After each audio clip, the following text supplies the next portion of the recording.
wenn ich jetzt wirklich mal so ehrlich bin, zum Beispiel rede ich mit meinen Eltern über Sorgen oder sowas. Du bist immer beschimpft für deine Emotionen. Weißt du? Ja, genau. Die nehmen Probleme ihrer Kinder nehmen sie sehr gerne persönlich. Weil ihr seid das Produkt ihrer Arbeit. Wenn zwei miteinander vögeln, aber nicht wissen, was ist. Nein. Da weißt du ja, dass ihr Friends with Benefits seid. Alter. Ich finde es beeindruckend, wie ihr beiden einfach Sachen erklärt. Macht's euch gemütlich, holt euch ein Getränk oder was zum Snacken, denn es ist wieder Zeit für eine neue Folge von Wir reden die Welt mit Inni und Chong, euren zwei Lieblingskoreanern. Herzlich willkommen zu Wir reden die Welt, eurem Podcast am Montagmorgen mit Inni und Chong. Guten Morgen, guten Tag und guten Abend. Inni und Chong. Also, wir haben heute zwei Special Guests bei uns. Wir freuen uns auch, dass sie den Weg in unser Studio gefunden haben. Weil es sind auch so zwei Local Heroes, ja. Und wer ist denn da? Also, ich frage mich ja immer, warum sie die ganze Zeit an derselben Zucchini schneiden. Und zwar Video für Video, weißt du? Wir haben sie heute da. Grüße raus an Füngi. Sie hat uns nämlich gesagt, die beiden Jungs sind richtig cool, die sollten mal vorbeikommen. Schöne Grüße. Dein Wunsch ist in Erfüllung gegangen. Straight out of Hanau. Ja. Bon und Lam. Yay. Ja, herzlich willkommen in unserem Studio. Ja, voll cool, dass ihr euch die Zeit genommen habt, herzukommen. Wenn ihr unseren Content so ein bisschen kennt, dann wisst ihr, dass ihr jetzt 10 Sekunden Zeit habt, um euch kurz vorzustellen. Warte, jeder 10 Sekunden, oder? Machen wir mal. Okay, Lam, deine 10 Sekunden beginnen jetzt. Ich bin Tänzer, ich bin 27 Jahre alt. Ich komme aus Vietnam, meine Eltern kommen auch aus Vietnam. Ich bin in Hanau aufgewachsen, in Frankfurt zur Schule gegangen, hatte eine asoziale Zeit, bin jetzt weniger asozial. Was geht ab? Bon, deine 10 Sekunden beginnen jetzt. Ich bin 26, ich hebe gern Gewichte. Wir haben uns früher gehasst und jetzt machen wir gemeinsam Content. Ah, die haben sich beide gehasst. Ich wollte gerade sagen, ihr habt euch gehasst und jetzt macht ihr beide Content. Ja, ihr habt ja einen TikTok-Kanal. Der nennt sich sehr kreativ Bon und Lam, so wie ihr heißt, ne? Und um was geht's denn da bei euch? Ja, ist es ein Podcast? Das ist kein Podcast, gell? Nee. Es ist eigentlich ein Podcast, aber das ist nicht wirklich in einem Podcast-Format, weil die Videos sind ja auch länger so, ne? Die sind ja jetzt nicht so halt immer so 1,5 Minuten oder so, sondern die sind länger. Also die dauern so 2 bis 5 Minuten. Zwischen 1 Minute und zwischen 5 Minuten kann alles sein. Also die Timeline war so, dass ich habe angefangen mit Vintage-Klamotten, habe dann mit einem anderen Kollegen das Ganze gestartet, der ist dann irgendwann gegangen. Zufälligerweise kam dann Lam, also den haben wir dann, wo haben wir uns getroffen? Auf irgendeinem Geburtstag. Und dann hat er mich irgendwann gefragt, ey, kann ich mal mitmachen, kann ich mir das mal anschauen, weil es sieht voll krass aus, was du machst. Und ich war erstmal so, eigentlich keinen Bock mehr so. Weil du ihn ja eigentlich gehasst hast. Da mochten wir uns schon. Also ach ja. Die Timeline davor war wirklich so, ein gemeinsamer Freund von uns hat gesagt, ey, ich will meinen Geburtstag feiern, Lam kommt auch. Und dann war schon so im Kopf, ey, gar keinen Bock auf den. Es war doch der von damals, der mich gar nicht mochte, im Breakdance-Kurs. Gar nicht gefreut.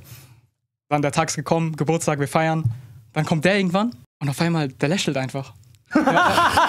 Warst du nicht gewohnt, gell? Nee, gar nicht. Der war immer todernst und immer in der Ecke, Liegestütze, keine Ahnung, trainiert und so.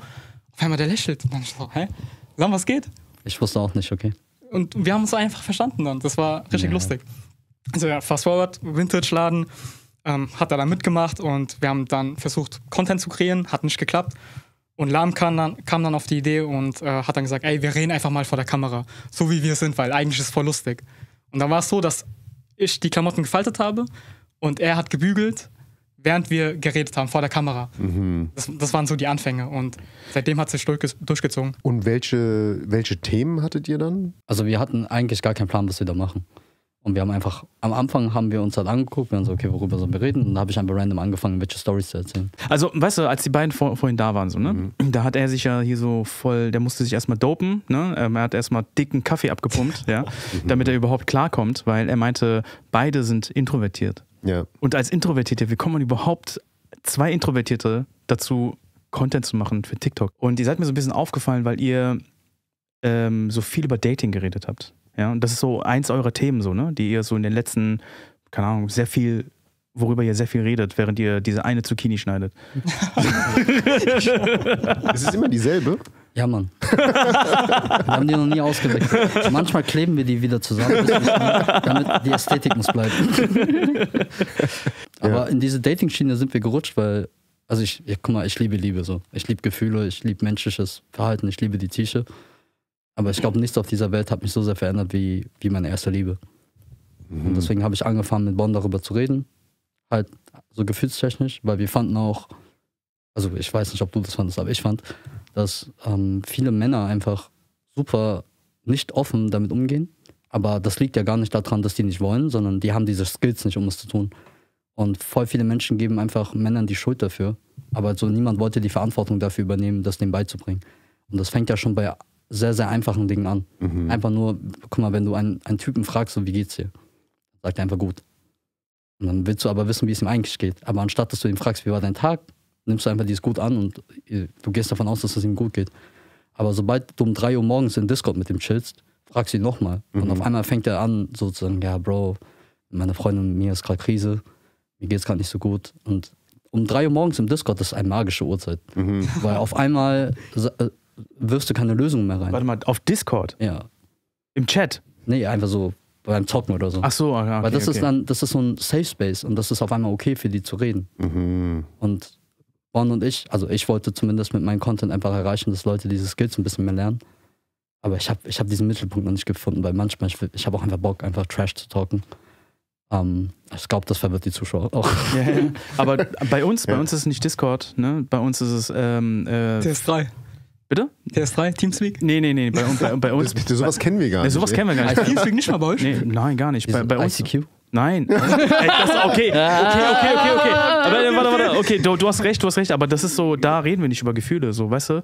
Wenn wir damals über Gefühle geredet haben, war 4 Uhr morgens, wir fahren uns gegenseitig nach Hause und bei dem ersten, den wir rauslassen, da halten wir ganz kurz und auf dem Parkplatz und wir sagen so, ey, komm, wir rauchen noch eine Kippe. Ja. Und dann werden daraus 5 Stunden. Ja, normal. Weil dann der eine sagt dann so, ey, weißt du, ich habe mich voll verliebt in die. Ja. Oh, echt? Ja, okay, bla bla bla und so, wie kann ich dir helfen und so, weißt du so. Und dann fängt man an, so darüber zu reden. Oder sogar so, ey, mit der habe ich ein Problem und so, ne? Ja. Und dann fängt man halt einfach darüber zu reden an. Und das sind so die Highlights eigentlich des Abends. Also das eigentliche Feiern natürlich auch, ja. Aber so die letzten Momente, bevor die Sonne aufgeht, das sind eigentlich die coolen Momente so. Das ist immer so gewesen bei uns. Safe. Warum 3 Uhr, gell? Das ist, je müder du wirst, desto weniger rationalisiert dein Gehirn. Und ab einer bestimmten Uhrzeit dein Gehirn überdenkt ja immer Gefahren. Deswegen sagt man ja auch so, nach 2 Uhr morgens geh nicht mehr raus, weil du wirst dann halt dumm. Du schädigst dich selbst einfach wirklich. Es ist wirklich so, als wärst du so ein bisschen angetrunken. Das ist interessant, dass du das ansprichst, weil es ist ja kein Geheimnis, ne? Männer tun sich immer so ein bisschen schwerer, sind wortkarger und reden nicht so viel über ihre Gefühle. Man gibt ja dann so ein bisschen auch seine Verletzlichkeit dann preis und sowas. Da steht ja der Mann jetzt nicht so drauf. Oder man hat dann Angst, dass dann andere denken, was ist das für ein Schwächling, so nach dem Motto. Ne? Wir werden ja auch so konditioniert. Genau, wir werden auch so konditioniert, richtig so. Ich glaube, das ist ganz gut so, dass ihr versucht dann eben so einen Hebel anzusetzen, zu sagen so, hey, es ist überhaupt nicht schlimm, über Gefühle zu sprechen. Habt ihr denn auch entsprechend dann Feedback dann auch? Also ich habe jetzt schon ein paar DMs bekommen. So. Ja. Auch, also auf unserem Account halt. Ja. Also da schreiben uns halt Jungs so, ey, voll krass, wie ihr das beschreibt und so, ich lerne voll viel. Ja. Aber vor allem auch, also super viele Frauen auch, ne? Also weil die haben diese Perspektive ja nicht. Die dann sagen, ey, vielen Dank, dass ihr uns quasi diese Perspektive dargelegt habt. Also ich finde das auch total interessant, weil bei mir ist es nämlich genau dasselbe. Ja? Ich glaube, vor meiner jetzigen Freundin war ich hitzköpfig. Ja? Ich bin explodiert, ich bin aus der Haut gefahren, ich konnte meine Emotionen hatte ich nicht unter Kontrolle, weißt du? Ich konnte die nicht ausdrücken, deswegen habe ich die mir gehortet, bis die explodiert sind. Bumm. Aber meine jetzige Freundin hat mich so ein bisschen, was das angeht, auf links gedreht. Die hat das irgendwie rausgeholt aus mir, ja, dass ich dann halt so erzähle, wie es mir geht und was ich so empfinde, so, weißt du. Und dann bin ich auch plötzlich nicht mehr ausgerastet. Also auch nicht mehr ausgetickt. Ich war der Hitzkopf weg, weiß ich meine. Das ist ganz interessant, das, was du auch sagst. Ich finde das eigentlich schon wichtig. Und vor allen Dingen, hätte mir das jemand mit 27 mal gesagt, so, dann wäre ich jetzt vielleicht ganz woanders. Also emotionaler, viel, viel, viel reifer als Jetzt. Ich meine, das, was in dem Moment ja bei dir passiert ist, einfach, dass du Empathie mit dir hattest. Ja, genau, Und natürlich. das macht Liebe ja mit. Ja, genau. Das ist ja aber allgemein bei Menschen, die sind viel empathischer, als ihr glaubt. Also allgemein schon, wenn eine Person auf euch zukommt und einfach nur Hallo sagt und er lächelt oder sie lächelt, dann guckt ihr die Person an, ihr lächelt automatisch zurück, ihr merkt das nicht mal. Und wenn ihr jemanden wirklich liebt und wirklich mögt und die Person bricht vor euch zusammen, das tut euch ja weh, ihr wollt das ja nicht. Und dann die Person, aber dadurch, dass die Person zusammenbricht, öffnet sie sich und ihr müsst euch dann auch öffnen, damit ihr euch binden könnt. Und viele Menschen denken halt, wenn sie sich öffnen, werden sie verletzlich und die werden verletzt. Und es gibt schlechte Menschen, ich will gar nicht sagen, dass das nicht passiert. Aber wenn ihr eine Person vor euch habt, die euch wirklich mag, dann will die diesen Schmerz verstehen und mit euch damit umgehen. Also mit euch, nicht damit ihr allein damit umgehen müsst. Und in einer Beziehung ist es unglaublich wichtig, dass man das einfach lernt. Sonst bist du so dumm wie ich mit 18 und machst halt nur Scheiße so. Du bist echt noch sehr jung, das heißt, du hast das schon sehr früh für dich entdeckt, sag ich mal. Also, oder ihr beide vielleicht, ja. Also ich muss ja sagen, ich war am Anfang, wo wir uns kennengelernt haben, ich war ja auch so ein richtig Stein. Emotionen, was ist das? So, ich kannte nur Wut und happy und glücklich und so. Und dann war es ja so, wir haben dann gechillt in der Garage, haben Klamotten gefaltet, dies, das. Und die ersten Kontakte, wo ich dann ich hatte mit Thema Emotionen, Gefühle, war ja dann wirklich sowas wie, ey Lam, ich hab gerade Stress mit meiner Freundin, so. Auf einmal fängt er an zu reden und sagt dann so, ja, also stell mir Fragen und ich wusste selbst nicht, was in mir abgeht. Und das waren so die ersten Kontakte bei mir, wo ich wirklich überlegt habe, was eigentlich gerade passiert. Und ich war auch so typisch dieser Mann, der gesagt hat, ey, was ist Therapie? Was ist das für ein Scheiß? So, das machen nur schwache Menschen. So, was ist das so? Das machen nur Frauen. So asiatische Erziehung, gell? Ja, genau. Und gechillt. Der hat mich geprimed. Ich dachte, okay, Therapie ist vielleicht was Cooles. Und ich bin seit einem Jahr in Therapie und das ist das Beste, was mir wirklich passiert ist, so, was Thema Emotionen angeht. Einfach nur, um das zu verstehen, weil es sind so banale Sachen teilweise, wie, ja, du fühlst dich verwirrt und du weißt nicht, was abgeht. Und ich saß dann einmal in Therapie und eine Sache hat mich total aufgeregt, aber ich konnte es nicht benennen, also ich wusste nicht, was ist gerade für ein Gefühl. Und sie hat dann wirklich, das ist so ein Tool für Kinder eigentlich, aber sie hat wirklich so ein Tool für Kinder rausgeholt, es waren so Bilder, und sie hat gesagt, ey, schau dir mal diese Fische an, es waren so Fischbilder, und guck mal, wo du dich am meisten identifizieren kannst. Und dann war ein Fisch, der hat gelacht, und einer, der war irgendwie rot und ganz böse. Und dann haben wir halt Step für Step herausgefunden, okay, gut, was fühle ich gerade? Und ich glaube, richtig vielen Männern geht es auch so, dass sie gar nicht wissen, was eigentlich abgeht. Und das war auch für uns eigentlich so ein Ziel, dass wir gesagt haben, okay, gut, wir schaffen einen Safe Space für Leute, um Sachen auszudrücken. Und wir wollen eine Art von Duo wiederbilden, wo man dass wir einfach zeigen, okay, gut, das ist auch schon irgendwo cool, sich damit zu befassen. Also, weil ich kann das so zu 100% nachvollziehen, weil ich ertappe mich ja auch immer so ein bisschen dabei. Ich fresse viel in mich hinein, so, ne? Sehr, sehr viel. Also richtig viel, tief und hart fest bei mir drin. Und ich versuche die Sachen immer für mich selbst zu regeln. So, ne? Ich weiß, dass das nicht sein muss, ne? Weiß ich. Aber ich habe immer noch nicht so ganz die Werkzeuge für mich gefunden, gut mit solchen Sachen umzugehen. So, ne? Ich bin immer noch dabei zu lernen, besser mit sowas umgehen zu können. Ich beneide das so ein bisschen, und weil ihr das in früheren, also jetzt in jungen Jahren schon für euch erkannt habt, dass das nicht der richtige Weg ist, mit Sachen umzugehen. So, das finde ich halt total cool, ja. Ich meine, bei mir war das ja, es war super erzwungen, ne? Also ich habe mich nicht aktiv dafür entschieden, sondern die Lebensumstände haben halt dafür gesorgt, dass ich nachdenken musste. Also bei mir war das ja, wie gesagt, meine Mutter hatte ja Krebs und die hat dann Hirnaneurysma bekommen und ich war ja 19 oder so. Mhm. Und ich war da halt noch, zu der Zeit war ich halt noch so ein emotionales Wrack, so ein Stein halt einfach, aber ich wusste das halt nicht. Und ich war früher auch immer der Meinung so, ey, scheiß drauf, so, wir ziehen einfach durch, das wird schon irgendwie. Aber dann wurde ich angerufen, mir wurde gesagt so, ey, deine Mama ist im Krankenhaus. Und ich konnte das gar nicht wahrhaben und ich war dann so, okay, scheiß drauf, passiert, ich komme. Bin ich ins Krankenhaus gegangen und dann, ich bin halt 19, ich bin ein Kind, wisst ihr. Und ich komme dann in diesen Emergency Room rein und sehe meine Mutter, die ist wirklich so am Sterben. Wisst ihr, wie ich meine? Die war wirklich im künstlichen Koma, da waren diese Beatmungsgeräte, dies, das. Meine Mutter war wirklich kreidebleich. Ich dachte, die kratzt jeden Moment ab. red mit den Ärzten, 20% Überlebenschance und ich sitze dort. Ich bin Stein, ich fühle gar nichts. Ich konnte nicht mehr weinen, ich konnte nicht wütend sein, ich konnte nicht traurig sein, ich konnte gar nichts machen. Und da war so der Moment, wo ich angefangen habe, so Hass zu schieben, so auf mich selbst. Weil ich war dann so, ey, was bist du wirklich für ein Bastard so, dass deine Mutter vor dir gerade stirbt und du kannst dir nicht mehr zeigen, wie viel sie dir bedeutet hat. Wenn du das jetzt gerade nicht kannst, im schlimmsten Moment deines Lebens von ihr, wann willst du das jemals können? Und dann lag meine Mutter dort 2, 3, 4 Monate und ich habe jeden Tag zu Gott gebetet. Ich habe mir geschworen, dass wenn die jemals wiederkommt, dass ich alles darum geben werde, um zu lernen, wie ich ihr zeige, dass ich sie liebe. Und dann Glück kam, sie ist wiedergekommen und ich habe die gesehen und ich habe immer noch nichts gefühlt. Und ich war dann wirklich so kaputt in dem Moment und ich habe halt wirklich, ihr müsst euch vorstellen, ich bin nach Hause gekommen und meine damalige Ex-Freundin, damalige Freundin, ich habe die angerufen, ich habe mich im Badezimmer eingesperrt, ich habe gerade eine Schicht beim Kellnern fertig gemacht, gearbeitet, ich habe mich hingesetzt in diese Badewanne, ich hab die angerufen, ich habe gesagt, ey, ich bin so ein Monster, ich will weinen, ich will wirklich so sehr, ich kann nicht, ich bin kaputt, warum bin ich so, was mache ich hier gerade? Und dann diese magischen Wörter, die meine Freundin mir damals gesagt hat, die war einfach so, alles ist gut, liebe dich, du lernst es noch, du bist nicht verrückt, alles wird gut. Dann bin ich zusammengebrochen. Ich habe angefangen zu weinen. Und es war das erste Mal in meinem Leben, dass ich wirklich vom Herzen geweint habe und gespürt habe, so, ich bin ein Mensch, ich bin keine Maschine. Und dann habe ich mir gedacht, ey, irgendwo kann ja nicht sein, dass ich mein Leben lang so weiter rumlaufen werde. Und das hat mich zutiefst verletzt, weil ich angefangen habe, dann meine Freunde zu sehen, die waren genauso wie ich. Ich habe andere Frauen gesehen, die waren genauso wie ich. Und ich war dann so, ey, es geht so nicht weiter, ich muss doch irgendwie aware werden.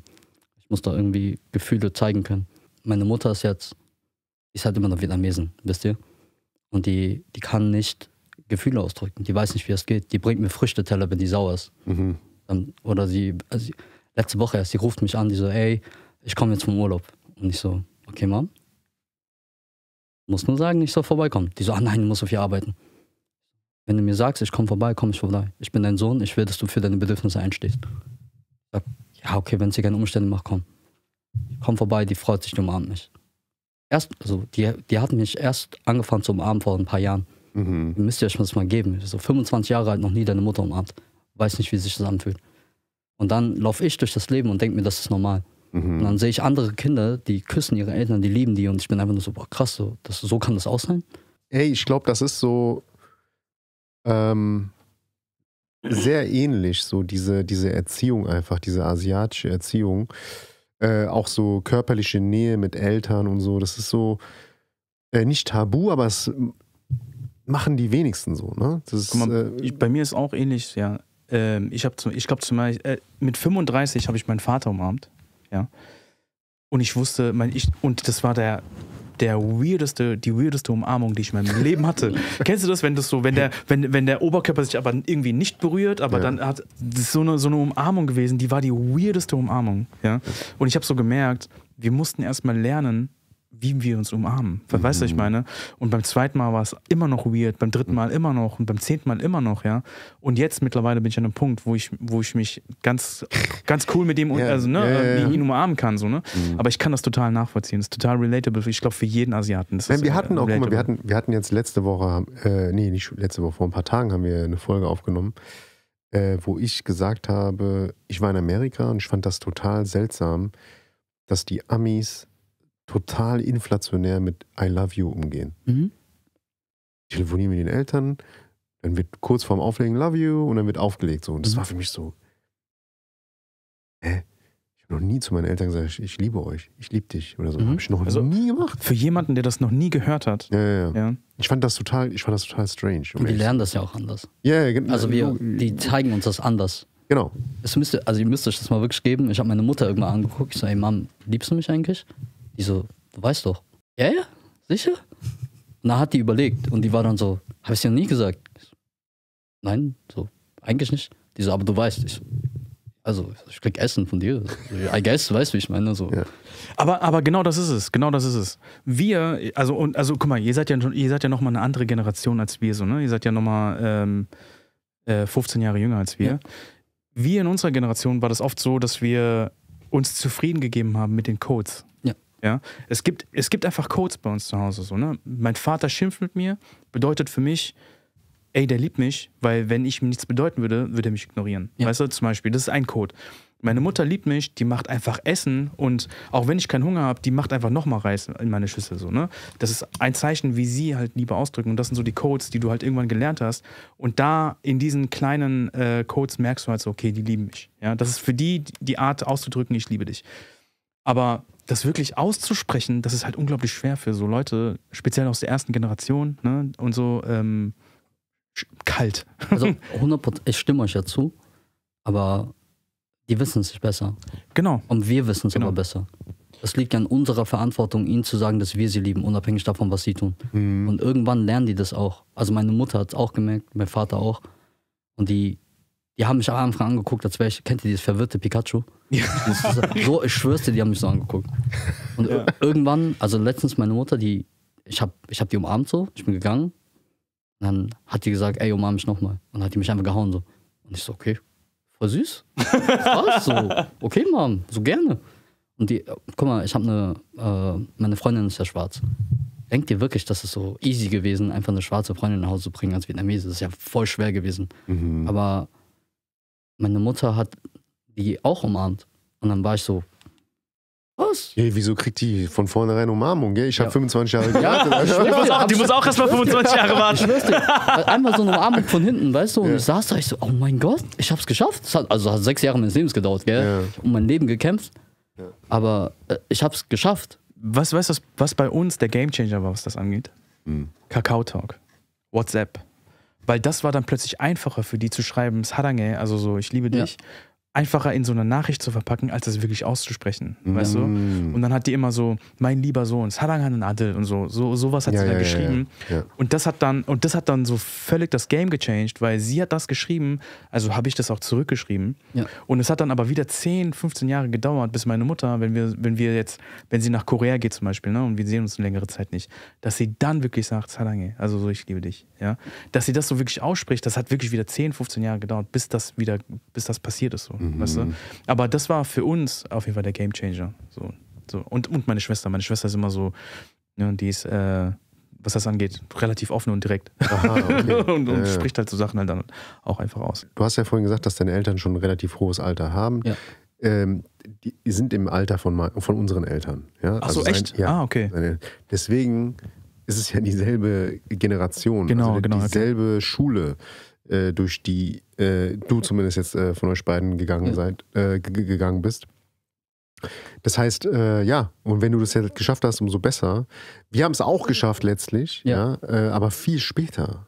Sehr viel später. Ja, ihr habt es geschafft. Ja, beziehungsweise, also in Ansätzen halt. Ne? Ja. Ich meine, es ist nicht mehr so stocksteif und so, wie es mal war. Es ist schon sehr viel besser geworden. Wenn ich jetzt mal wirklich mal so ehrlich bin, zum Beispiel rede ich mit meinen Eltern über Sorgen oder sowas und es geht ganz schnell in Streit.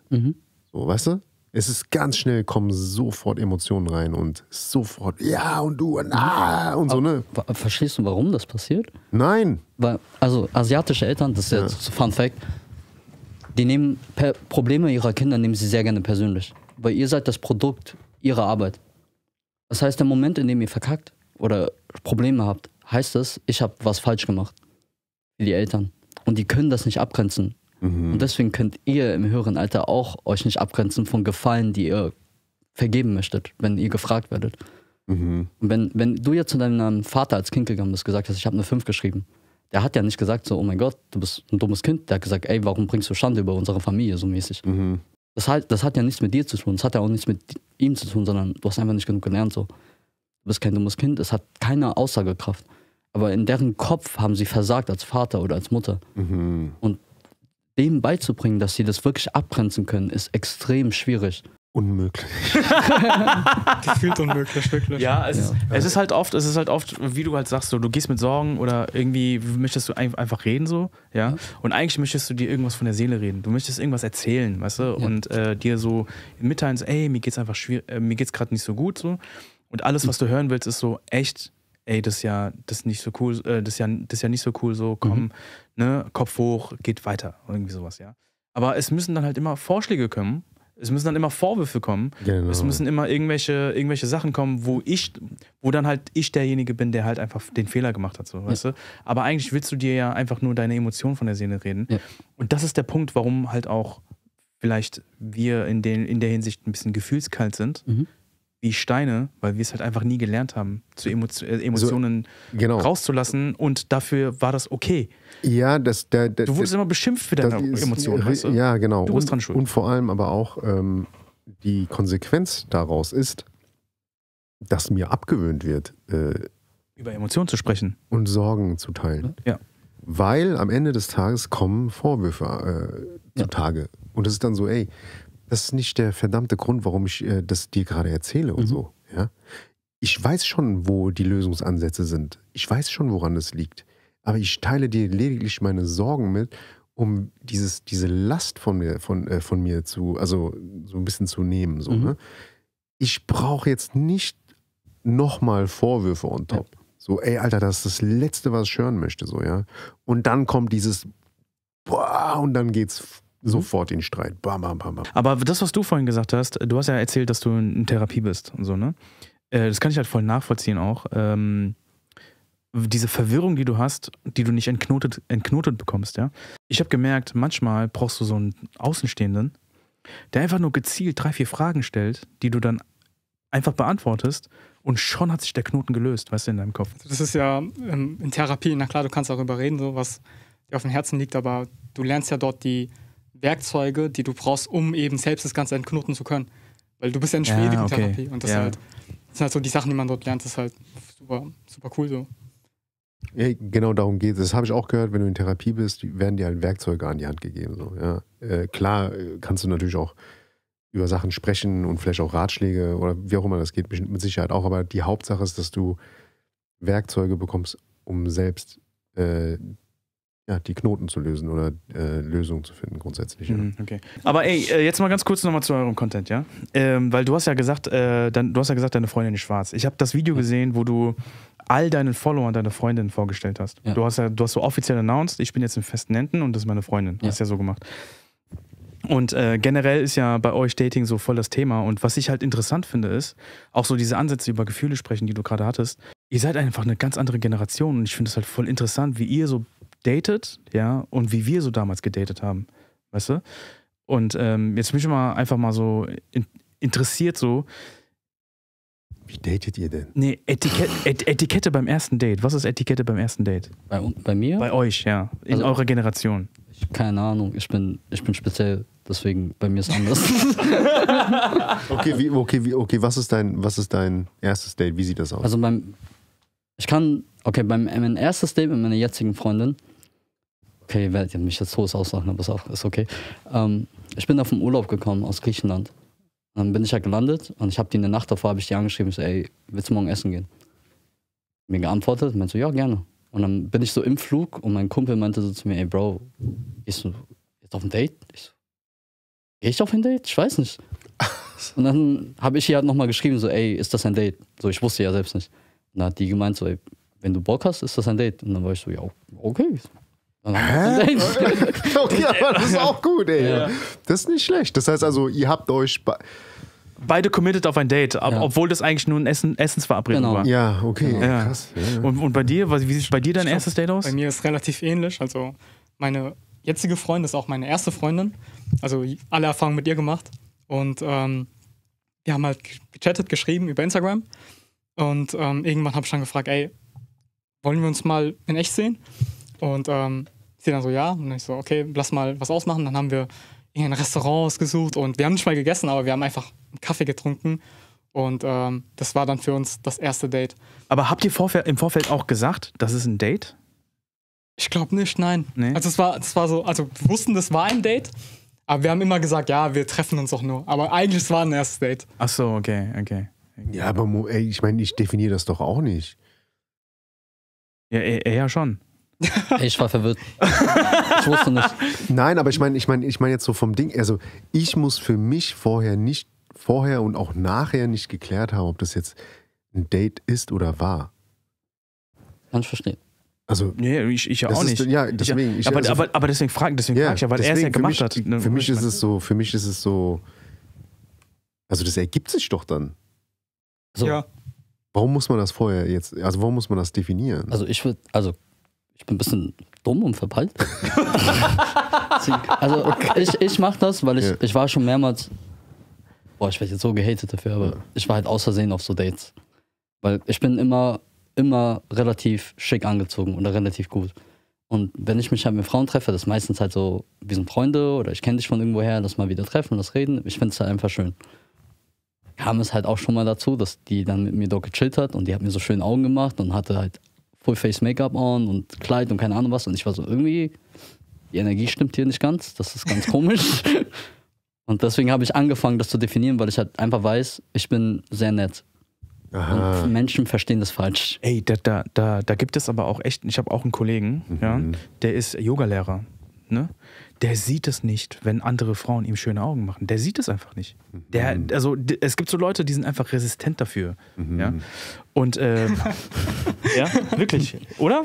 Bist du so ein resistent? Bon hatet mich halt immer dafür. Also, Also der jedes Mal, wenn wir mit irgendwelchen Menschen chillen, der so, ey Bro, die steht auf dich. Was?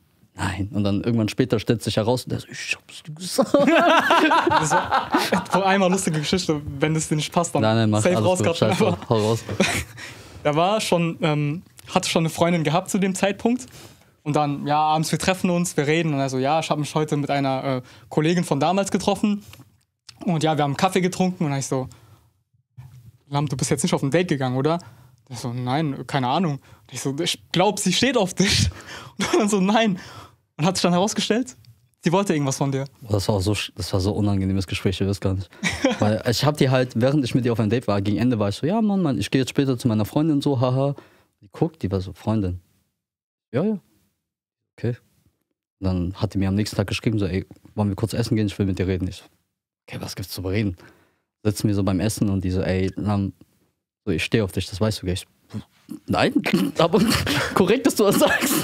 So scheiße. Der schmeichelt mir jetzt, aber nein, ich dachte, wusste nicht. Ja, okay. aber wir sind Freunde jetzt. Ja. Und die war auch, guck mal, das ist auch so eine Sache, die war super in mich verliebt, obwohl die mich nur so einmal getroffen hat. Und die war dann halt so, ey, so, ich mag dich halt, wir können nicht Freunde sein. Ich so, ey, guck mal, du chillst jetzt 3 Monate. Ich verwette meinen Arsch darauf, dass du danach nicht mehr auf mir stehst. Weil das, was du in mir siehst, das hast du dir komplett eingebildet. Das bin gar nicht ich. Mhm. Und 3 Monate gechillt, dann hatte die auf einmal einen Freund und keine Ahnung was. Die so, ey, du hast recht, ich habe gar nichts für dich. Ich hab doch gesagt. Das ist Einbildung gewesen. Aber es gibt Leute, die auf Signale nicht Das reagieren ist, oder das nicht sehen. So. Ich sag, guck mal, umgekehrt. Mir ist das ja umgekehrt passiert, öfter. Schmeichelt mir auch nicht, ey. Aber so, weißt du, guck mal, so, man, oder ich bin dann interessiert in ein Mädel, so, ne? Und dann ruft man an, textet man führt das Mädel aus, man geht essen und so. Und dann so, du wolltest, dass wir irgendwie, sorry, ne. Und dann denke ich mir so, ey Mädel, ey, warum glaubst du, machst du diesen ganzen Scheiß, ey? Also, weißt du, was ich meine? So, sag mal, wie blöd kann man eigentlich sein? Wie blöd kann man eigentlich sein? Sorry. Aber aber ich muss dazu sagen, ich kommuniziere das immer sehr gut. Okay. Und ich habe auch nichts, also soweit ich weiß, ne, ich habe jetzt nicht irgendwie ihre Hand gehalten oder ihr alles ausgegeben oder so, sondern es war wirklich, ich habe sogar Abstand gehalten, weil ich allgemein einfach Angst vor Menschen habe. Mhm. Also keine Angst, aber ne. Aber da sagst du jetzt ein Stichwort, ja? Wie ist es denn bei euch, erstes Date, wer bezahlt? Ich. Der Typ. Ja. Also ich selbst. Okay, das ist immerhin. Also meine Mutter wird mich auch komplett klatschen, wenn ich. Wenn aber, wenn aber getrennt gezahlt wird, ja? Ist es dann ein Date gewesen? Kommt drauf an, wie ich mich fühle. Ja, okay. Boah, komische Frage. Also persönlich, ich hatte mal eine Frau gedatet, die wollte per se einfach nicht, dass ich für sie zahle. Da habe ich sie angeguckt, ich so, okay, gibt es einen Grund? Und die so, ich persönlich fühle mich so, als würde ich dir etwas schulden, wenn du jetzt für mich zahlst. Und da habe ich gesagt, okay, weil ich will sie ja respektieren. Ich will ja nicht ihr dieses Gefühl geben. Habe ich einfach gesagt, okay, dann lass splitten. Und das dann hätte ich gesagt, ja, dann bezahl doch einfach ganz. Dann schulde ich dir was, ist doch cool. Nein, aber ich habe mich das total oft gefragt. So, wie kann das sein? Also, ist das Ausnutzen oder ist das sich dumm stellen oder ist man wirklich blind dafür? Also, weißt du, so wenn man Signale nicht versteht, meinst du? Ja, weil es ist doch, jetzt mal, weil ich habe mir gedacht so, sag mal, ist doch klar, wenn ich dir texte, wenn ich, ne, und so, und frage nach deinem Befinden und dies und weißt du, was ich meine? Und ich versuche Zeit mit dieser Person zu verbringen. Ich versuche ständig Zeit mit dieser. Was soll das denn sein, ey? Ja. Freundschaft, ey, am Arsch, ey. Nee, aber, jetzt mal ganz ehrlich. aber das ist von Mensch zu Mensch verschieden. Du kannst nicht davon ausgehen, dass andere Menschen, nur weil du so tickst, dass andere Menschen auch so ticken, weil es gibt ja so diese emotionale Intelligenz. Ne? Und wenn du eine null emotionale Intelligenz hast, verstehst du auch diese Signale nicht. Verstehst du? Das ist auch, also es ist interessant, dass du das ansprichst, weil wenn dir das öfter passiert ist, dann würde es dir ja helfen, das zu tun, was ich tue und einfach zu fragen. Ja. Oh, jetzt hast du dich richtig auseinandergenommen. Was machst du jetzt? Ja, Moment, ich hab da eine Antwort drauf, sehr ganz klar. Die Antwort ist natürlich schon die Angst einer Ablehnung. Okay. So, also wenn ich so, hey, wollen wir vielleicht auf ein Date gehen? So, nee, und so, oh fuck, Blamage. So, weißt du so. Deswegen macht man das ja subtiler. Ja, aber guck mal, da hätte man auch sagen können, zum Beispiel, nee, sorry, ich habe keine Zeit, nee, ich kann nicht. Und das machst du dann 2-3 Mal und dann weißt du, okay, alles klar. Okay, guck mal, das ist wieder, ich will dir gar nicht zu nahe treten, gell? Ja, hau raus. Aber im Endeffekt, du fuckst dich ja ab, weil das passiert. Aber du könntest es von Anfang an verhindern, wenn du einfach fragst. Und wenn die dann Ja sagt und das Gefühl, dass du diesen Mut hattest, einfach zu fragen, obwohl du Ablehnung erreichst, ist ja viel schöner. Okay, Moment. Es sind ja mehrere Ebenen, die wir jetzt so ein bisschen anschneiden. Weil es ist ja so, es ist ja nicht so, dass ich beim ersten Mal sofort sage, so, hey, lass uns auf ein Date gehen, sondern es ist ja so, hey, lass was essen gehen, so. Ja. Und dann spürt man ja, ey, cool, das war eigentlich voll der coole Abend, so. Also verabredet man sich ein zweites Mal, ein drittes Mal. Und dann könnte man vielleicht sagen, so, hey, so, ist es jetzt eigentlich ein Date oder was ist das? Oder gebe ich dir? Ja. Aber vorher fühlst du ja vor, so, ne? Ja. Wahrscheinlich wird jetzt die Frau, wenn sie jetzt hier sitzen würde, ja, ich weiß doch auch nicht von vornherein, ob das jetzt vielleicht ne, oder bla bla bla. Kann jetzt auch die Antwort sein. Ja. Aber in der Regel ist die Reaktion nach 4-5 Mal getroffen, hä? Ach so, nee, ey, so war das gar nicht gemeint. Und das ist dann, was mich so übertrieben abfuckt. So, das kann ich auch verstehen. Ja, wo ich sag so, ja, das meine ich ja so. Ja. Warum zum Teufel hab ich hier einen Affen gemacht, ey, so? Warum habe ich mir denn so viel Mühe gegeben? Meinst du aus Jux und Dallerei oder was? So, also, aus Freundschaft.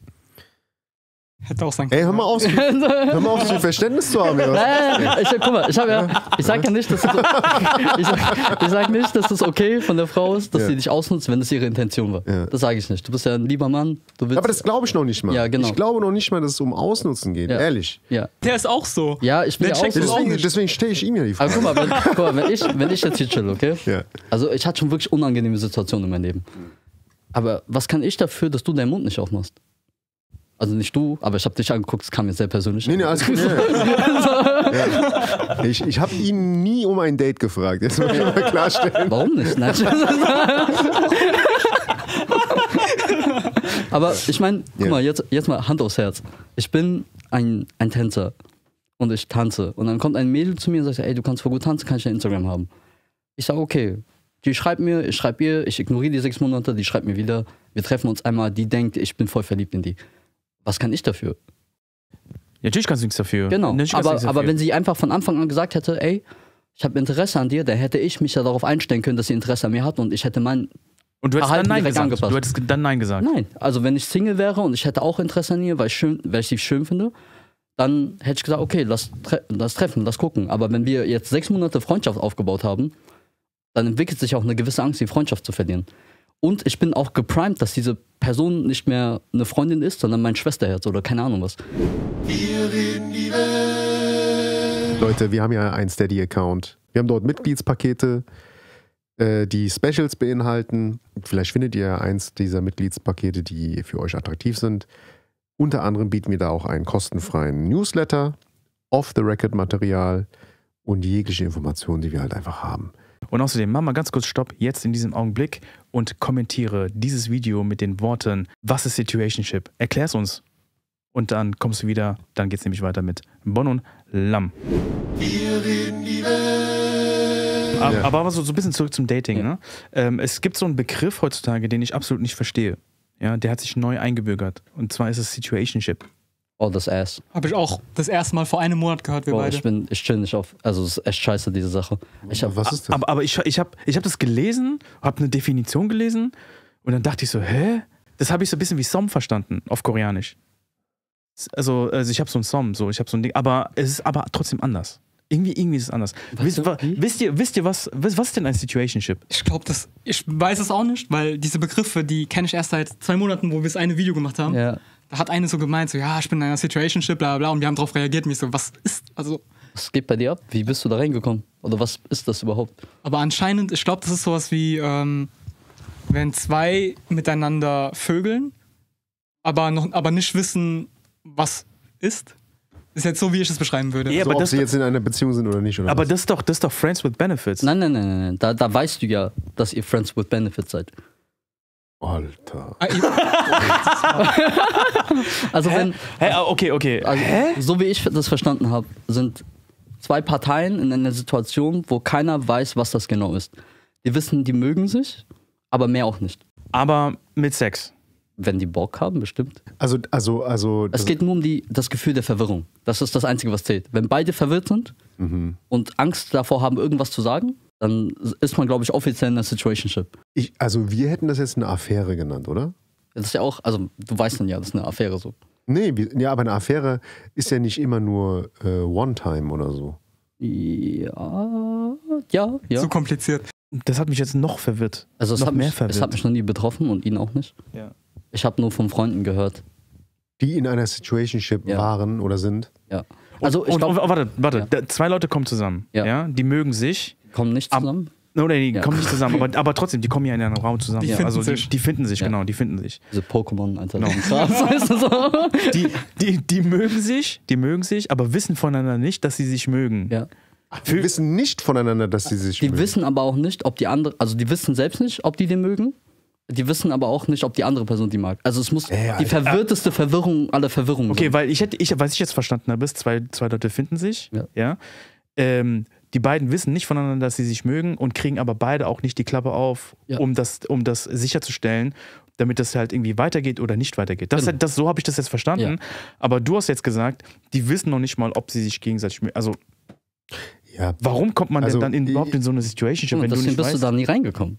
Ja, okay. Okay. Okay. Checkst du? Du bist zu gesund dafür. Das geht gar nicht. Ja, weil ich wollte gerade sagen, das sind ja 2 richtige Kopfkasper, ey, Ja, die total. aufeinandertreffen. Also, dann, guck mal, bei Bonn könnte das auch niemals passieren. Ja. Weil in dem Video, das wir gemacht haben, der hat diese Frage nicht mehr verstanden. Der war einfach so, redet doch einfach. Also ich verstehe das auch nicht, um ehrlich zu sein. Ja, aber da musst du ja erstmal ein Selbstgespräch führen. Ja, ist doch so. Du musst ja erstmal selber klarkommen, so, ey, mag ich die überhaupt? Weißt du, Ja. ich meine? Und du bist ja mit deinen Gefühlen überhaupt nicht im Reinen. Was willst du dann deiner Person? Ja, okay, ich hab's ein bisschen verstanden, glaube ich. Was ich nämlich daran nicht verstehe, ist, wenn du von einer Situationship sprichst, heißt das ja, es geht ja über einen längeren Zeitraum so. Ich glaube schon. Also, Das ist ja what the fuck, das ist so ey. verwirrend. Ich glaube, es sind 2 Leute, die daten sich, wissen aber nicht, ob die aufeinander stehen. Aber ich glaube, die daten sich schon, oder? Also die treffen sich zumindest auf Dates. Ja, ich glaube schon. Weil sonst würde man nicht in diese Situationship reinkommen. Ich weiß nicht. Ja, weil es ist Also eine Sache kann ich nachfühlen, kann ich nachempfinden, ja.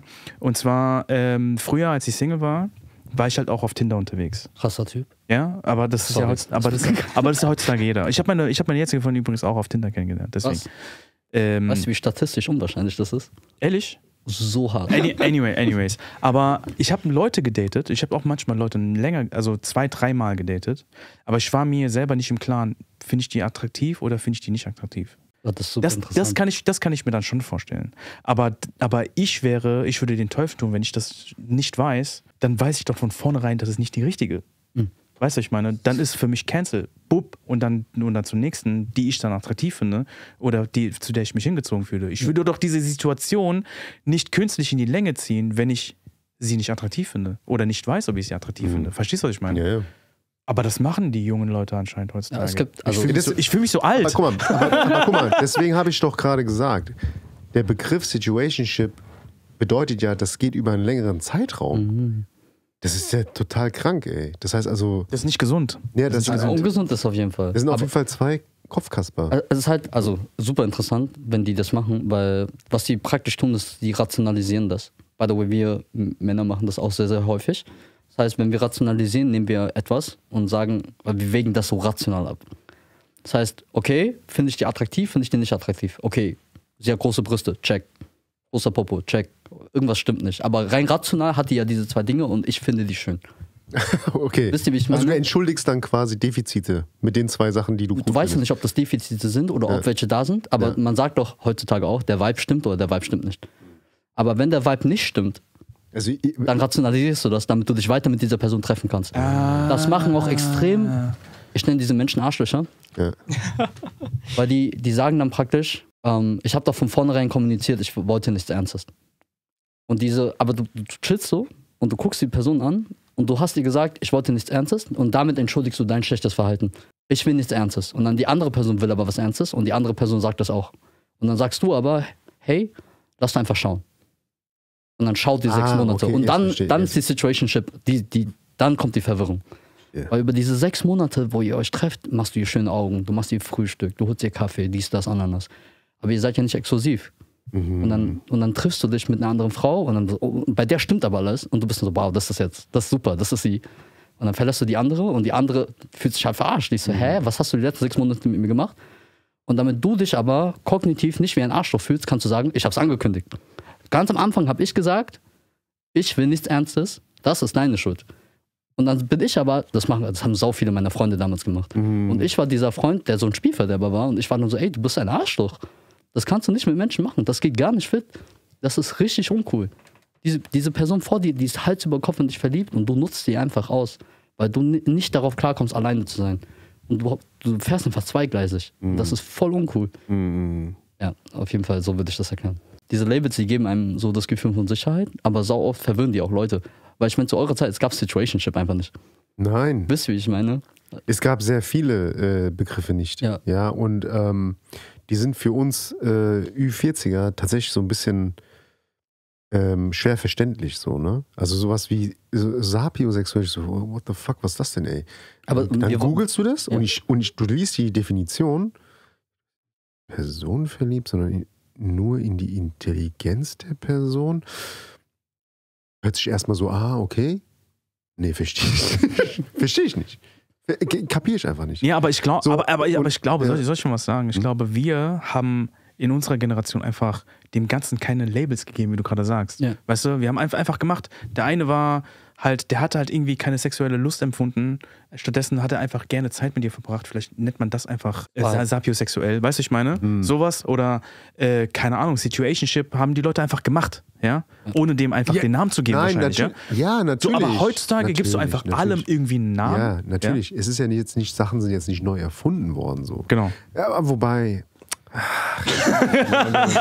so manche Dinge sind auch einfach verdammt nochmal erfunden, meiner Meinung nach. Ja, aber trotzdem haben wir es einfach gemacht. Es wird überall ein Namen drauf gesetzt, so, weil heutzutage musst du halt super viel definieren, gell? Ja. Und da braucht ja nur ein TikToker sagen, aber das ist das. Und dann hat sich dieser Begriff eingesetzt. Es ist ja wie auch immer. Jetzt mal so also halb Scherz, halb ernst. Ne? Ich war unterwegs mit einem Kollegen und der einzige Parkplatz, der noch frei war, war Frauenparkplatz. Und dann so, ja komm, ich stelle mich jetzt einfach hier drauf. Und dann hat er sich so draufgestellt. Und wenn jemand fragt, dann sage ich einfach, woher willst du wissen, dass ich keine Frau bin? Ich identifiziere mich als Frau. Ist ja auch möglich. Und da willst du hin jetzt? Und da gibt in diesem Augenblick willst du genau dahin, Alter.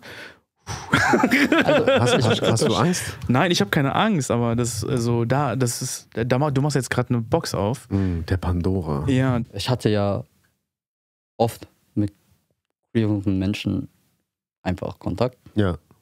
Einfach weil es mich nie interessiert hat, was die sind oder was die wollen. Die sind eigentlich wie wir, macht keinen Unterschied. Nein. Wir sagen nicht, das ist, ne? Ich sag ja auch nicht, dass ihr das denkt, sondern ich meine so. Ich sag nur, es gibt ja jetzt einfach Sachen, die du akzeptieren musst anscheinend. Also akzeptieren müssen ist immer so eine Sache. Ja. Also wenn du mich jetzt anguckst, ich bin jetzt, will ich da hin? Scheiß drauf, wir gehen jetzt auf diese Reise. Guck mal, ich bin ja Vietnamese, bin 27, ich bin straight. So. Manchmal umarme ich einfach Bonn, weil wir sind einfach Freunde. Und das ist voll schön, dass ich das machen kann. Ja. In meinen Augen. Ich habe einen Kumpel, der guckt mich an und sagt, ey, bist du schwul? Also muss ich jetzt akzeptieren, dass er so mit mir redet? Nein. Genau. Also sind wir keine Freunde mehr. Genau. Und ich denke halt, ihr könnt ja verwirrt sein. Wenn ihr wirklich interessiert seid, fragt ihr halt nach und checkt halt ab. Und ich glaube, unsere Generation ist extrem gut darin, einfach nachzufragen. Und wir fragen halt. Und wenn wir kein Verständnis aufbringen können, dann schieben wir halt Hass. Und deswegen gibt es auch so viel Hass auf der Welt. Aber auf der anderen Seite denke ich mir auch, unsere Generation ist so schön offen. Manchmal vielleicht ein bisschen zu offen. Und manchmal preschen wir unsere eigene Meinung ein bisschen zu sehr auf andere Menschen drauf. Und das muss halt einfach nicht sein.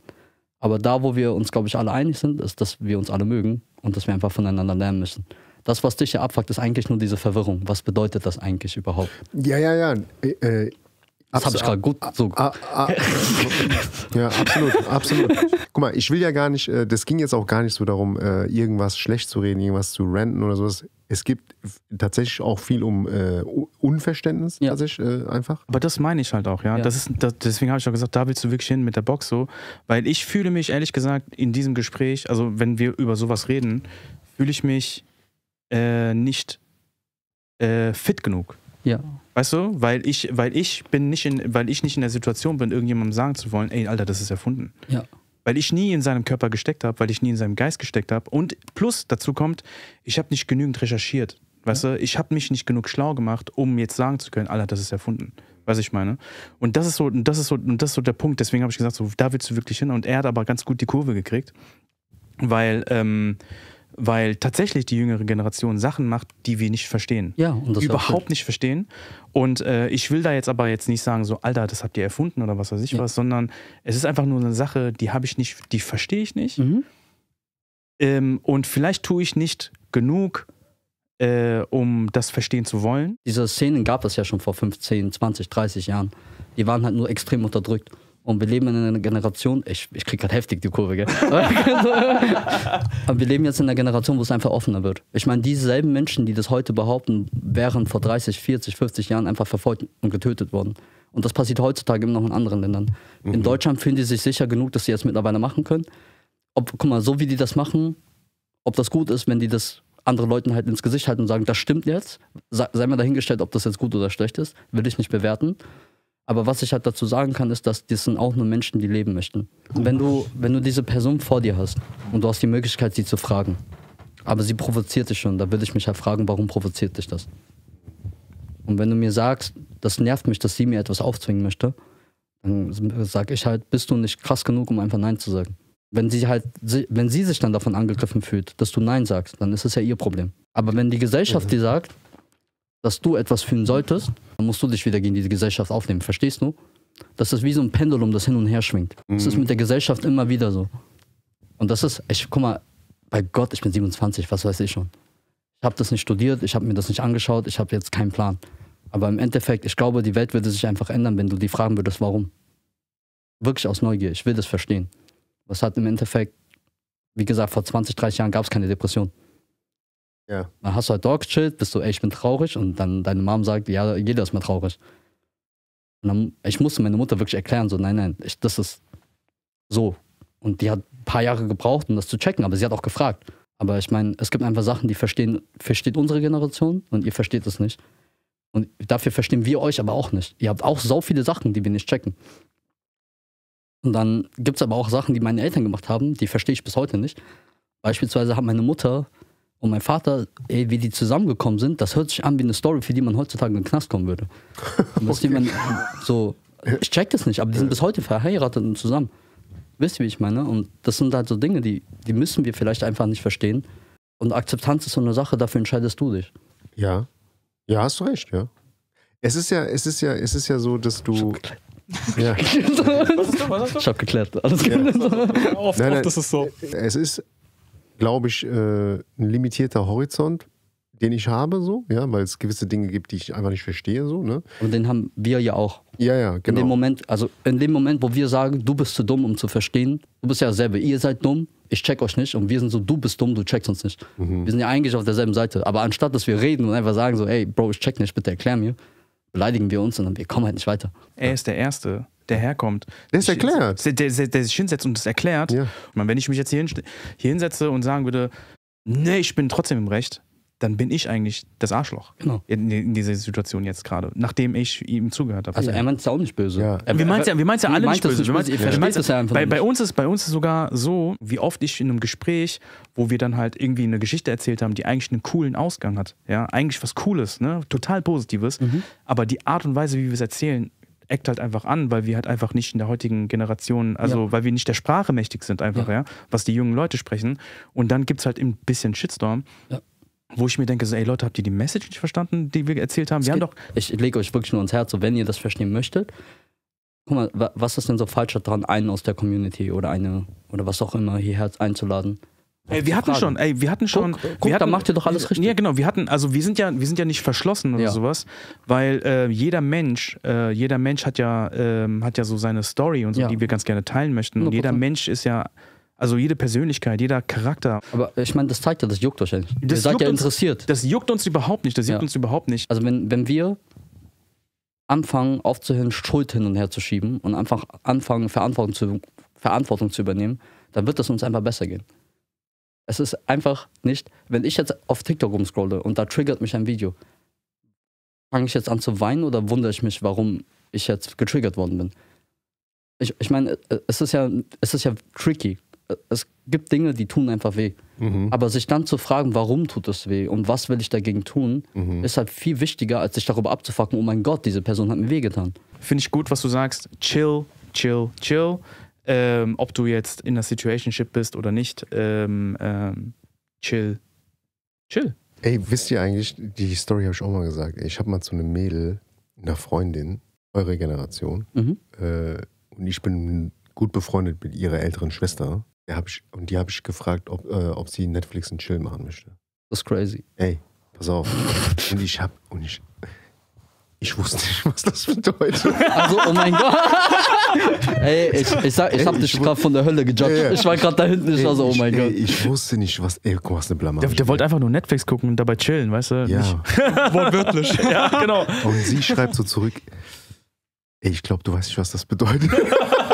Zum Glück hat die es verstanden. Ja. Nein, das war aber auch, das war klar, dass ich das überhaupt nicht so gemeint habe, ey. Aber ich habe das irgendwo aufgeschnappt, dieses Netflix and Chill hört sich halt cool an so, weil für mich ist es auch total plausibel, weil in dieser Welt des Netflix, man macht halt irgendwas on demand an und frisst halt was dabei oder so, das war für mich total logisch so, ne? Ja, safe. Ja, und ich so, ey, was eine Blamage, ey. Das ist doch was eine Blamage, ey. Crazy und weißt du was? Sagen. Und ihre ältere Schwester, mit der ich ja befreundet bin, die schreibt mir das so, ey, du bist der letzte Idiot, ey. Hast du meiner kleinen Schwester Netflix und Chill angeboten? Ich so, ey, ich hab mich so geschämt, ey, das war so eine Blamage, wirklich. Ne? Das sind neue Begriffe, genauso wie Situationship. Ja. Das sind neue Begriffe, die wir lernen. Ja. Weil Situationship, das klingt sogar ganz, ganz cool eigentlich. Ey, ich bin der Situationship. Weißt du, wie ich am Anfang Situationship verstanden habe, ist, wenn du so in dieser Phase bist zwischen Zusammenkommen und Daten. Weißt du, so, es gibt ja so. Bist du ja auch, das dachte ich auch. Ja, also ist man ja eigentlich. Ist man ja auch, aber halt so permanent und keiner weiß. Ja, ja, aber das ist ja so beidseitig, ist Interesse da und du weißt es ganz genau so und du bist so ein bisschen am Shakern und so, am Flirten und so und bla bla und dann kommt ihr zusammen und dann bist du aber vorher einfach in der Situationship. Ja, so, habe ich gedacht. So, dass es mehr positiv behaftet ist. Ja, genau, aber das ist einfach nur, ich weiß nicht, was ich will, ich bin verwirrt. Habe ich jetzt heute Das beschreibt unsere Generation eigentlich ganz gut, gell? Ich glaube schon. Alle sind verwirrt. Ihr seid verwirrt, okay. Aber guck mal, ihr seid vielleicht verwirrt, wir waren perspektivlos. Da muss man überlegen, was besser ist. Bei uns ist es praktisch so, wir haben alle Möglichkeiten. Wir können machen, was wir wollen. Aber niemand bringt uns bei, wie wir damit umzugehen haben. Aber wir werden so von oben so behandelt, so von wegen, hey, ihr könnt doch alles machen, sucht euch scheinbar irgendwas aus. Und wir sind dann aber unten, sind so, okay, aber was sollen wir denn machen? Nee, guck mal, aber das ist, ich finde das gerade, ich habe es zwar gerade gesagt und während ich es gesagt habe, natürlich, wie genial das eigentlich ist, Weil die heutige Generation, das sagst du ja auch, die werden ja so, ob das durch soziale Medien, ob das gut ist oder schlecht, lassen wir mal beiseite so, aber die werden ja educated, was kann ich alles machen und wie kann ich das machen und wie kriege ich das alles hin. Und wenn du dich interessierst für ein Ding, dann weißt du ganz genau, was für Schritte du gehen musst, um das zu erreichen. Heutzutage ist es einfach so, ja. Gen Alpha wächst damit auf. Wir haben Abi gemacht, was mache ich denn jetzt? Weißt du? Geh mal zu Berufsinformationszentrum. Genau. Und dann sitzt da so eine alte Frau, die dann sagt, möchtest du Fluglotse werden? Möchtest du Bankkaufmann werden? Weißt du?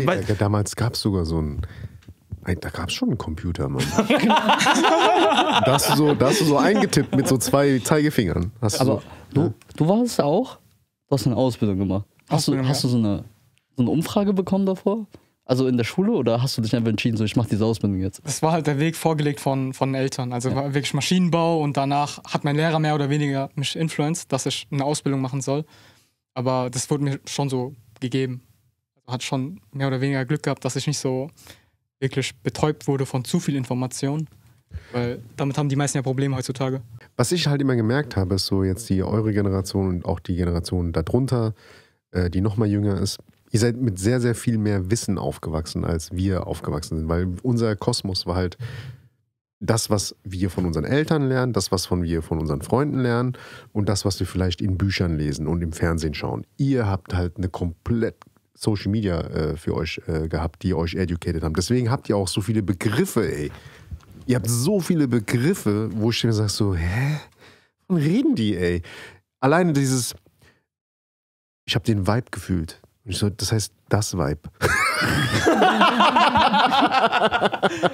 Aber weißt du, was ich meine? So, ich hatte so, das sind ständig neue Begriffe, ständig neue Sachen so, ne? Und ihr habt, ja klar, weil ihr halt damit aufgewachsen seid, euch ständig, ihr werdet ja ständig, bestrahlt ihr euch so, ne? Ich bin ja auch wirklich schlimm, was mein scheiß Handy betrifft, ja, wirklich schlimm. Aber ich bin nicht damit aufgewachsen, so, ja. Und die Generation unter euch ist ja noch mal krasser. So, ja? Da sprichst du mit 18-, 19-Jährigen, die werfen mit Fachbegriffen um sich, da schlackern mir die Ohren so. Wovon reden die, ey, ja? Und, aber das ist so, glaube ich, der ganz, ganz große Unterschied zwischen unseren Generationen, dass ihr so viel Wissen halt in eurer Hosentasche trägt. So, ja. Das ist halt das Krasse. So. Guck mal, bei uns ist ja, also der Begriff Work-Life-Balance gab es erstens bei uns gar nicht. Ja. Aber Work-Life-Balance war so, heutzutage kommen Leute von der Uni, nutzen das Wort Work-Life-Balance, als hätten sie ihr Leben lang schon gearbeitet. So, ne? Für uns war es immer so, du musstest dich auf der Arbeit erstmal beweisen, damit du einen gewissen Status bekommst, um eine Work-Life-Balance zu haben. Überhaupt fordern zu können. Genau, und heutzutage ist es so, das kannst du fordern. Zack, du hast deinen Abschluss gemacht, du gehst auf eine Arbeit. Mir ist aber Work-Life-Balance wichtig. Ne? Also das sind so Sachen, für die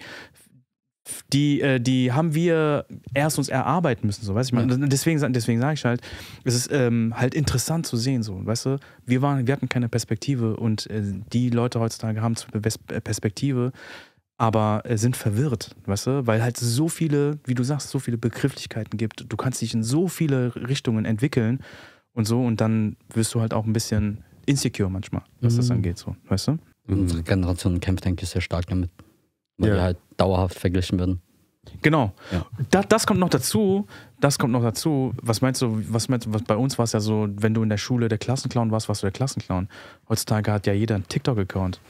Du brauchst ja nur das falsche Video hochladen und die ganze Schule lacht über dich. Bonn und ich sind halt sehr speziell. Also wir sind eigentlich voll die schlechten Leute, um über die neue Generation zu reden, weil wir sind schon voll so. Also beispielsweise, als ich angefangen habe zu arbeiten, bin ich zu meinem Boss gegangen. Ich so, Bro, ich kann gar nichts. Gib mir Mindestlohn, ist mir egal. Ich will nur für dich arbeiten.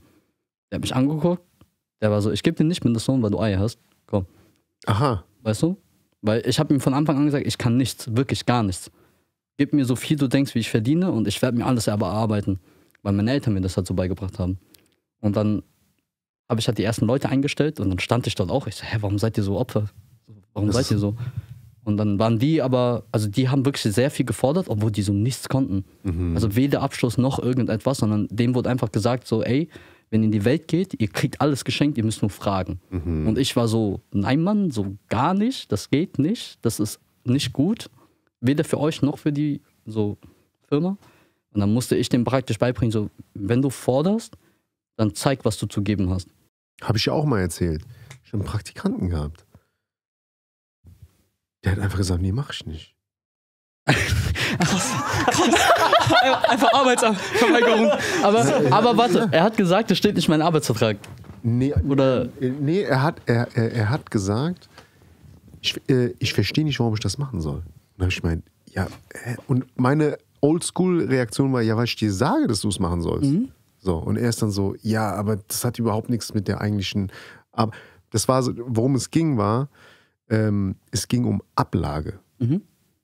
So, Ablage ist halt Scheißarbeit so. Ja. Ja? Aber hey, der hat halt die Erwartungshaltung gehabt, der geht sofort ins Operations und fängt hier voll an, so Sachen und Deals zu machen oder sowas. Hey, in welcher Welt lebst du, Mann? Du bist Praktikant. Hast du Ablagen gemacht? Ja, natürlich. Genau deswegen. Du kanntest das ja schon. Für dich war das voll normal. Aber für den war das so erst gekommen und der, wie gesagt, der dachte so, der macht voll Operations und so. Der hat nicht gecheckt, dass er zuerst die Ablagen machen muss. Ja, okay, Moment, aber ich war doch auch mal Praktikant. Ja, aber du bist mit dem Mindset reingegangen, ich darf jetzt eh nichts machen. Er geht mit dem Mindset rein, ich werde jetzt voll viel lernen. Und dann geht er dahin und du so, hey, mach Ablagen. Und dann, er fühlt sich verarscht, aber du hast ja genau das bekommen, was du wolltest. Ja. Weißt du? Ja, ja, also. Boah.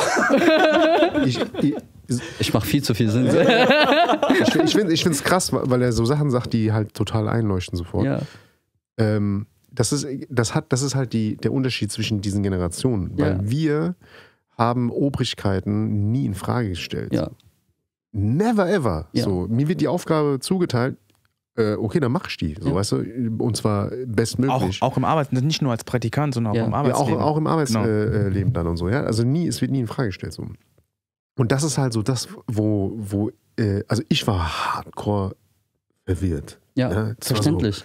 Das war so, what the fuck, ey, du kleiner Pisser, ey, was ist los mit dir? So, ja, so, mach einfach, was ich dir gesagt habe, so, ja. Ey, und der hat es aber wirklich auf die Spitze getrieben. Der war einfach weg. Ja, normal. Also für ihn war das ja so, okay. Das war sinnlos. Ja, so. Der ist einfach nach Hause gegangen. Ehrenlos. So, der hätte ja auch einfach reden können, weißt du, wie ich meine? Aber der ist einfach gegangen, so. Wo ist denn der eigentlich? Ja, keine Ahnung. Ist seine Jacke noch da? Die ist weg. Ist der nach Hause? Ja, ich glaube schon. Krass. Man sagt ja der Gen Z nach, dass der Generation so ein bisschen der Biss fehlt, so, ja. Also dieses Durchhaltevermögen, Durchsetzungsvermögen. 100%. Ja. Aber es bringt mir auch niemand bei. Ja, aber das hat uns auch keiner beigebracht. Es wurde uns aber vorgelebt. Ja, genau. Aber so, wer bringt es uns bei? Das wurde uns vorgelebt, aber das ist aber genau der Punkt. Das sagst du genau richtig. Wir müssen uns an unsere eigene Nase fassen, weil wir leben es ihnen halt nicht vor. Weißt du, wir sind diejenigen, die zur Schule fahren. Wir sind diejenigen, die, weißt du, die halt zum Fußballunterricht bringen und so. Gen Z. Ja, und das ich spreche jetzt nicht von den jetzigen 9-, 10-Jährigen. Ja, aber dann, ja, genau. Aber das wird ja dann noch schlimmer. Also die sind schlimmer, ich kann es bestätigen. Genau, das wird ja dann noch schlimmer. Also ich meine, das sind ja auch die Generation über uns haben halt, ne, so halt genau das gemacht, so weiß ich meine. Und das ist ja, also es gibt immer so, die Generation vorher tragen halt Mitschuld, dass die jüngere Generation einfach, ne, dann weicher sind oder natürlich. nicht dem der Biss fehlt auf jeden Fall. Wie gesagt, wo liegt die Verantwortung? Ich glaube, ich nehme auf jeden Fall einiges mit jetzt von der Session, weil ich finde es beeindruckend, wie ihr beiden einfach Sachen erklärt. Auf den Punkt bringt, ja, und vor allem nicht kompliziert erklärt, sondern auch an so, weil ich bin immer so ein Freund von Beispielen. So. Wenn man etwas erklärt, dann anhand eines Beispiels, weil ich bin ja auch ein bisschen blöd. Ich muss ein Beispiel genannt bekommen, damit ich es verstehe. Und ich muss echt sagen, habt ihr richtig gut hingekriegt, ey. Ehrlich jetzt, also jetzt kein Scheiß. Ja. Ich finde sogar teilweise zwischendrin, weil du hast ja gemeint, dass ich so grinse oder was weiß ich was. Ich habe mich teilweise ertappt und entwaffnet gefühlt, ein bisschen mit meinen Argumenten. Ich habe mir schon gedacht, das wird eine mega coole Session heute. Aber dass so viele Aha-Momente wieder dabei waren, genau. Da bin ich wirklich jetzt überrascht, ey. Ja, genau. Weil ich hatte euren Content ja gesehen so und deswegen war ich so ein bisschen vorbereitet, so erstes Date, wie verhält man sich, ne, Situationship, was ist das? Aber dass das so in so eine komplett metamäßige, tiefgehende Ebene geht, hätte ich jetzt selber auch nicht gedacht. So, ne? Also deswegen auf jeden Fall, ihr macht auf jeden Fall in eurem Job auf jeden Fall was echt Gutes, also so auch mit eurem TikTok und das, worüber ihr sprecht, ist auf jeden Fall geil, was ihr macht. Ich weiß nicht genau, ob ihr eine Folge von uns jemals bis zum Ende geguckt habt, aber bei uns geben die Gäste den Titel der heutigen Folge an. Und ihr habt die Ehre, quasi der Folge den Namen zu geben. Glück als Skill. Glück erlernbar. Alle. Bruder, ich hab vergessen. Ja, ich hab was für euch. Stimmt. Was? Also, die habe ich vorhin schon gegeben. Ach so, ja, stimmt, aber stimmt. die habe ich noch nicht gegeben. Okay, warte, das ist jetzt ein bisschen awkward. Aber ich werde mich jetzt so hinlegen, sonst kriege ich das nicht raus. Alles gut. Hier ist euer Kartenspiel. Was ist das? Das ist voll cool. Das ist voll cool. Das ist, wir haben hier eine Marke, die heißt Glück. Und dort haben wir ein Kartenspiel und ein Datebuch. Ich habe euch jetzt das Kartenspiel beigebracht. Ach. Und das kannst du jetzt mit deiner Freundin spielen.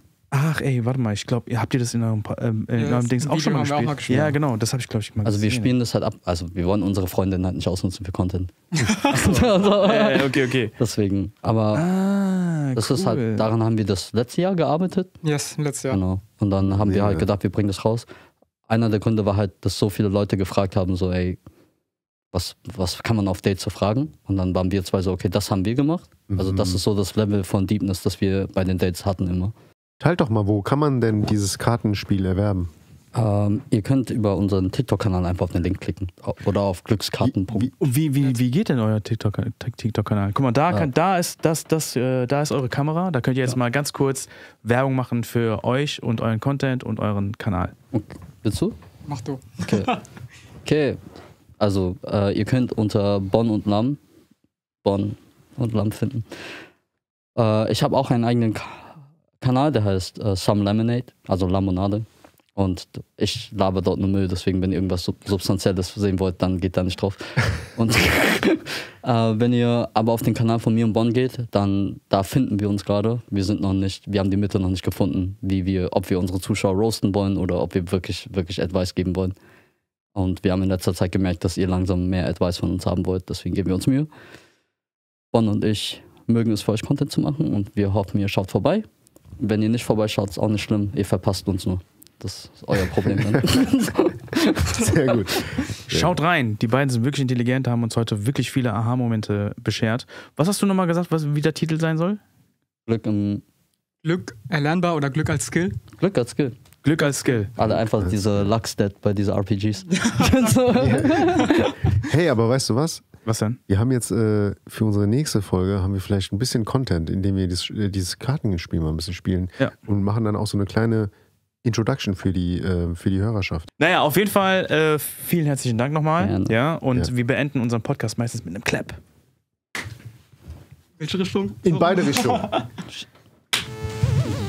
Ja, vielen lieben Dank fürs Reinschalten, liebe Kimchis und liebe noch nicht Kimchis, aber vielleicht bald Kimchis. Ja? Heutige Folge, hoffentlich hat sie euch genauso viel Spaß gemacht wie uns beiden. Wie fandest du sie denn? Mir macht jede Folge Spaß. Tut mir gut, ist therapeutisch, ist einfach geil. Vergesst nicht zu abonnieren, zu liken, zu kommentieren. Und zu teilen. Und zu teilen, genau. Das vierte habe ich vergessen. Genau. Ganz genau. Ihr findet uns unter Instagram bei Wir reden die Welt _pod. Wir sind bei Reden die Welt auf TikTok vertreten. Wir haben eine Website www.wirredendiewelt.de und wir sind raus.